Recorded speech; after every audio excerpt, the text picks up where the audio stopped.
you like the business segment. Yeah, I love the business segment. I love the business segment because I try to keep home-based business. We try to have multiple streams of income. Absolutely. Because it's extremely important no matter where you're going, if you have multiple streams of income, then if one falls off, you got one more. Mm-hmm. So I got a book out. It's called The Price of Freedom, A Son's Journey. You can get it on Amazon. It talks about my whole journey. That's one other area that we talk about. So Miss Taylor, bless you. Wow. We can talk. We can talk about what Miss Taylor talk about the whole segment. I know you want very to get to some other things. fascinating. I know you. That's why you was doing your free research. So I was sitting here taking minutes. I was taking notes. We're gonna definitely get together. Not a problem. Absolutely. Wow. Dr. Mitchell, thank you. You're now plugged into Phocuzradio. New Jersey Medical School graduate. Yeah. HU. Yeah. Undergrad graduate. Absolutely. HU. You know. You know what it is. Yeah. 1997. You've been in the game for a minute. Yeah, Studying forensics. Yeah, 97, man. I went into the FBI as a forensic scientist. I was one of the first black men in FBI laboratories back in 97. Wow. Yeah, coming out of Howard. It was post OJ.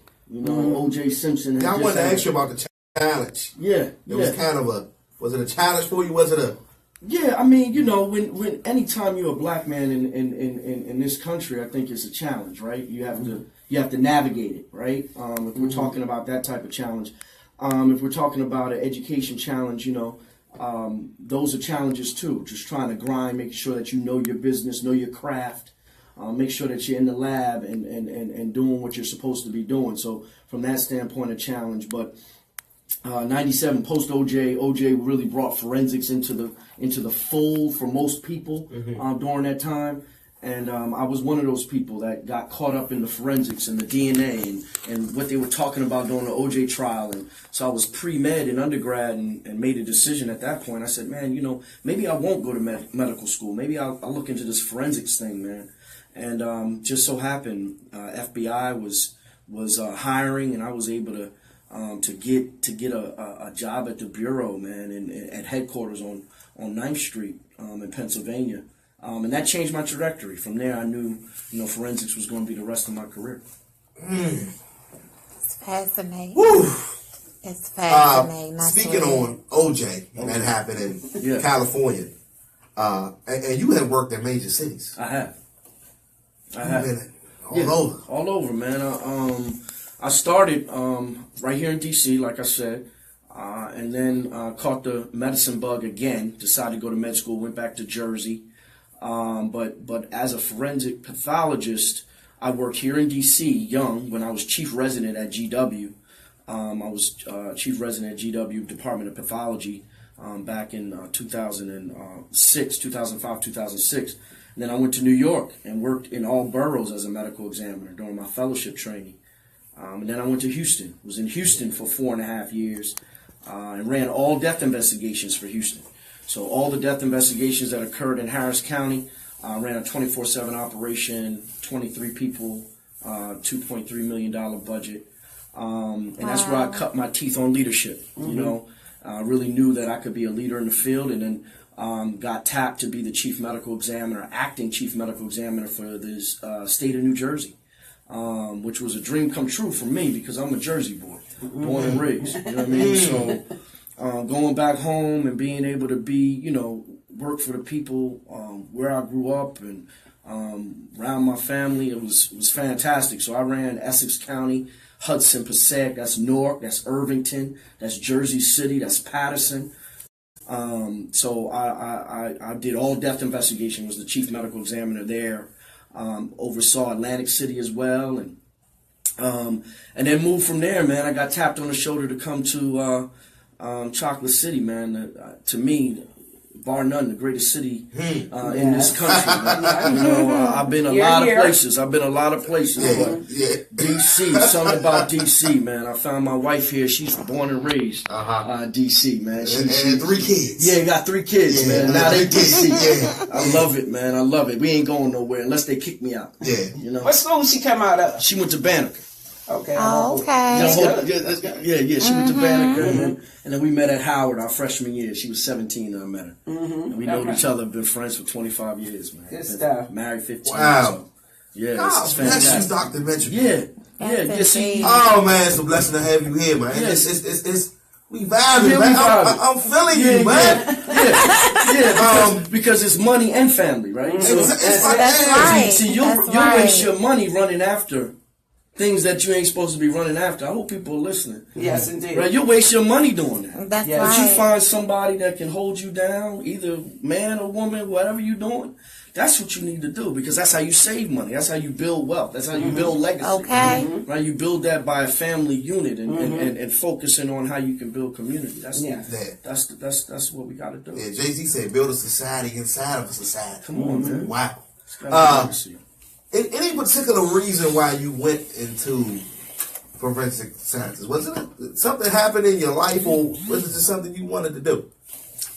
You know, I'm a faith man, so I believe that God has the ability to orchestrate things, and if you're obedient, you're going to find yourself in the right place at the right time to receive the gift that He pulls off the shelf for you, right? And so saw evidence of violence coming in, and I would have to examine that evidence of violence, but the majority of that evidence of violence was coming in from communities of color, poor communities of color, and poor white communities.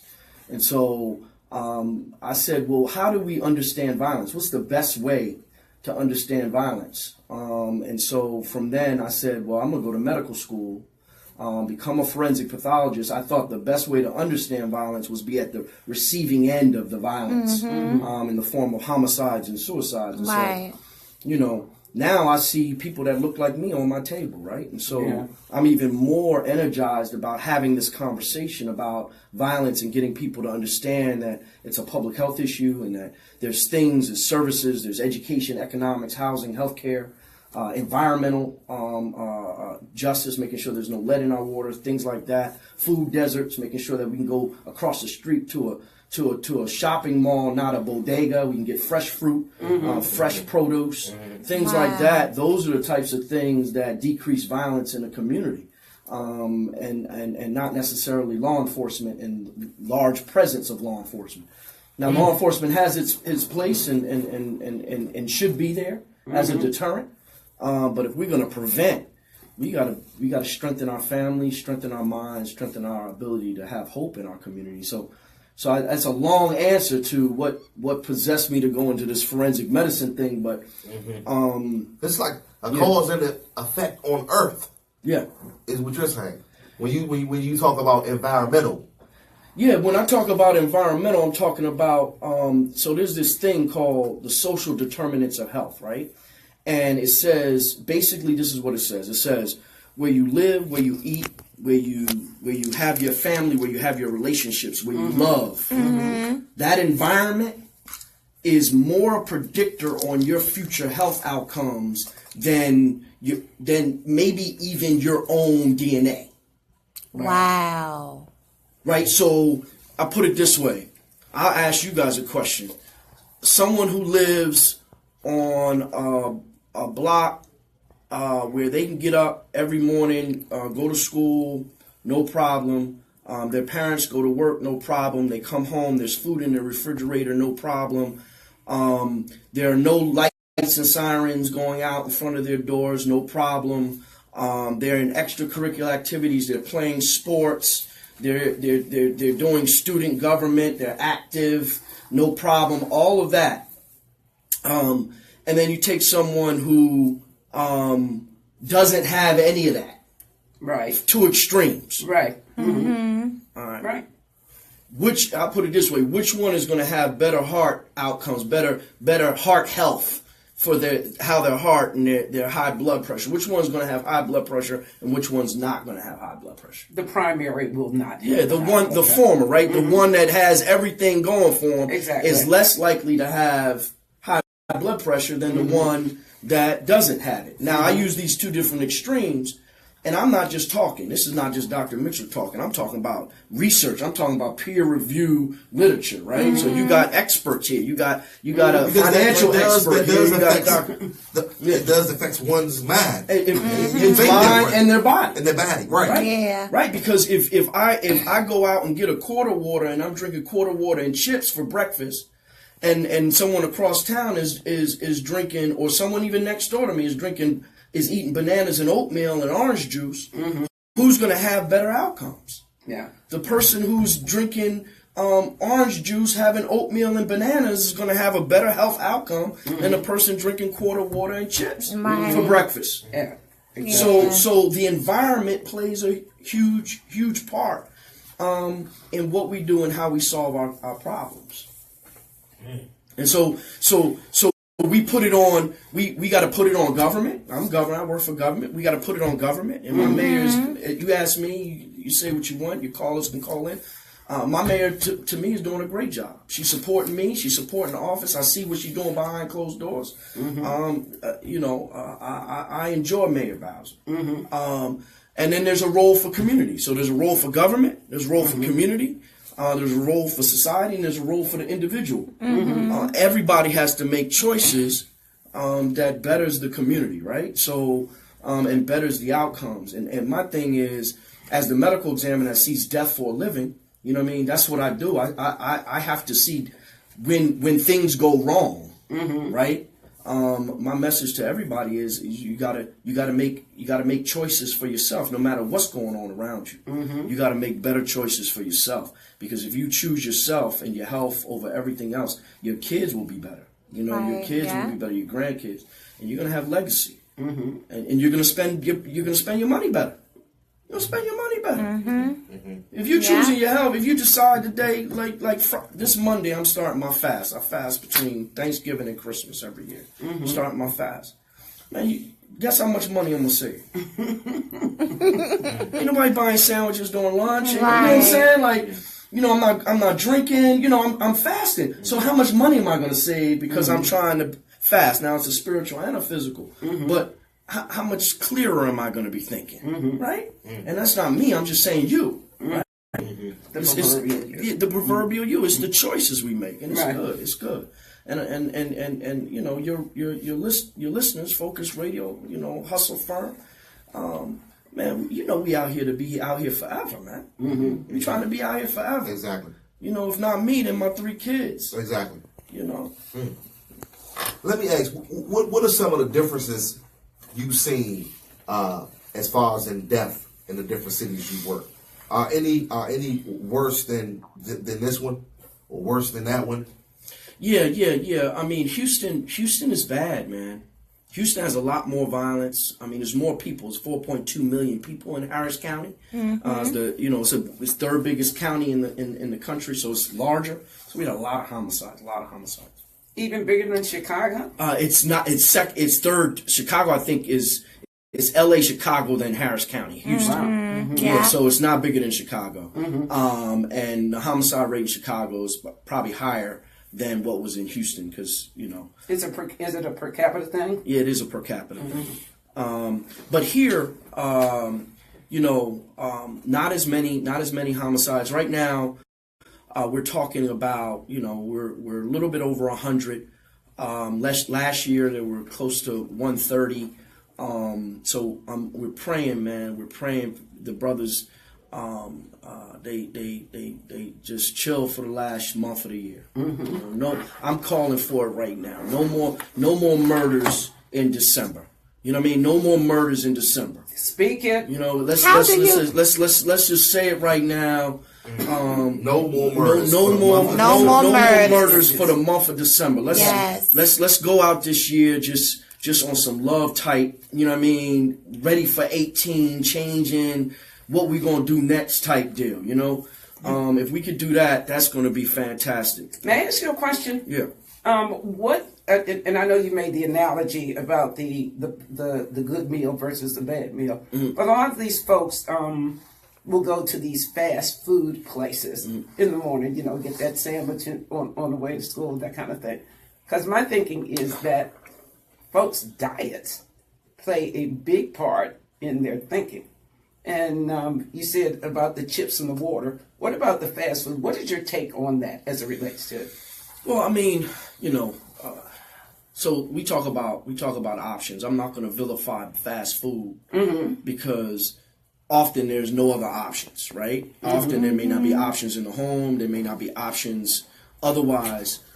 So eating is important, right? You got to eat. But if you got $3 for a sandwich, you can go to Save a Lot and get a $2 box of cereal. And it's about choices too, right? So to your point, diet plays a lot. Yeah, plays a huge part in how we think, how we move. And you know, fast food in moderation. I mean, you know, if you went to McDonald's yesterday, then you really don't want to go to McDonald's until next week, right? I mean, you know, you want to balance that type of deal and try to make choices. And it may be a little bit cumbersome or a little bit more expensive to go to the store and bring home food and cook it and prepare it.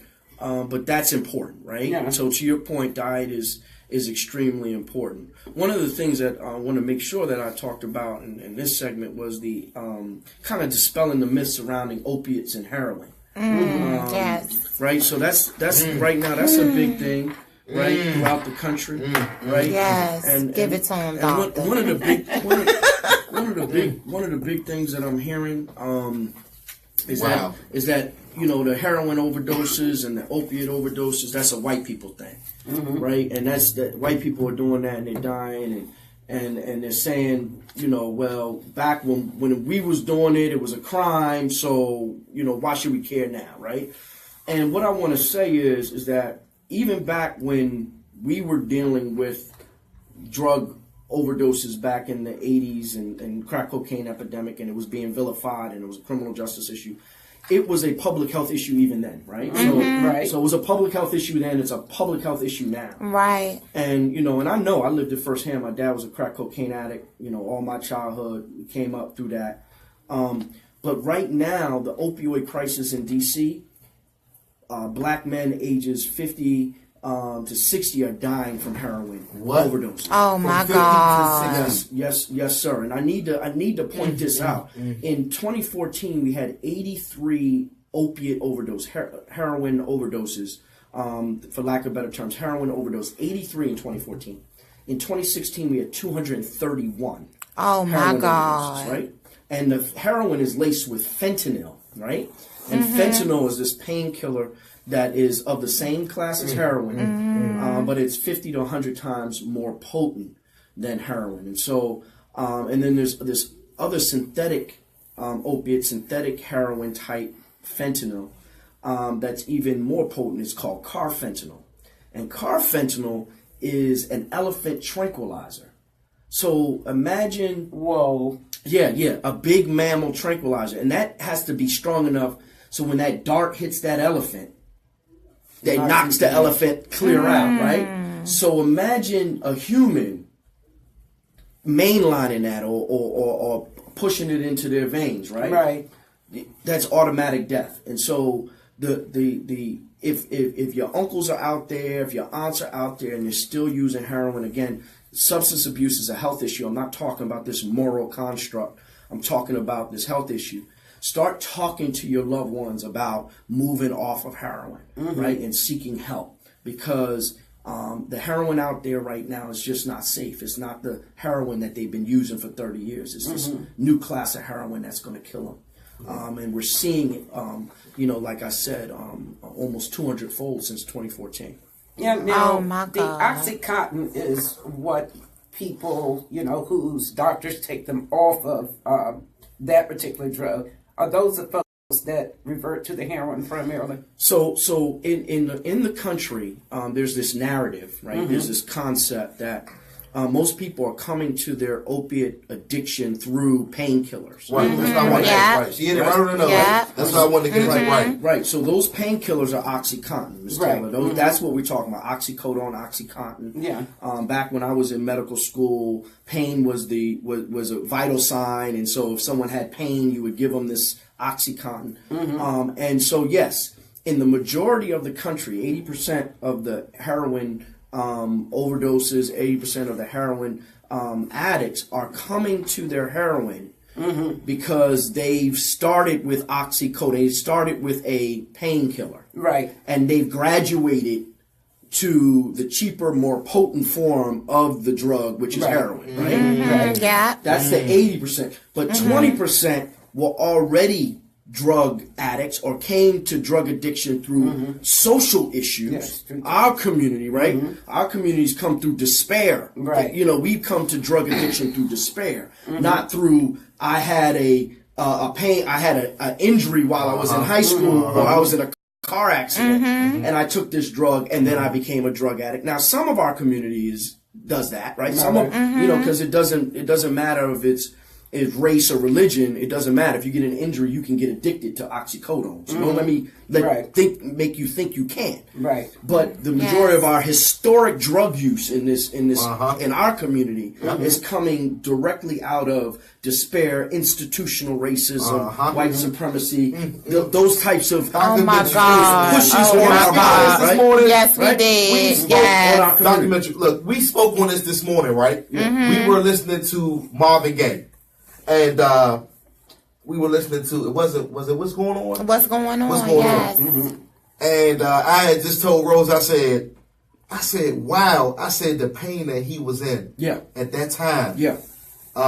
You know, in the revolution.